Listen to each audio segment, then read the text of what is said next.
Hello guys, sa umagang ito, muli kong ipapakita sa inyo ang aming nabiling suman. Pagkatapos namin magsimba, ito po yung aming nabiling kakanin. Hindi lang suman, kundi mayroon pang kutsinta, mayroon pang, ang tawag dito, Neng? Sapin-sapin. Sapin-sapin. Yun, gusto ko kasi yung suman na maalat-alat at matamis-tamis sa malagkit. Tapos mayroon pa kaming bitso-bitso.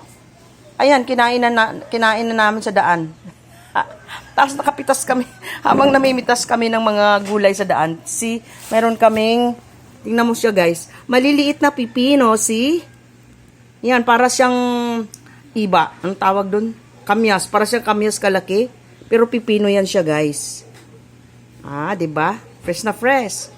From the garden. Mayroon pang fresh na fresh din na saluyot. Mayroon pang fresh na fresh din na bagong pitas na malunggay.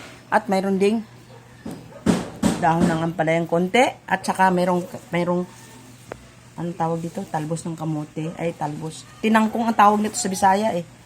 Parang tinangkong, parang in between ng kangkong at saka talbos ng kamote. So, dami naming napala ngayon. Nagkasimba na.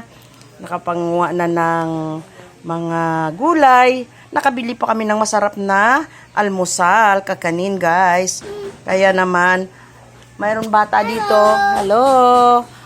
Watching for more. Pagigising lang, hindi namin naisama sa pagsimba. Yun. She's crying because she wanted to go to church. We promised to her na sasama namin sa today to church. And then, she did not wake up. So, that's why she was left alone with her mom. So, thank you so much for watching guys. Today, alam ko lahat tayo pinagpala. Lahat tayo magpasalamat sa Diyos. Sabi ko nga, sa Diyos matatagpuan ang lahat ng bagay. Thank you for watching.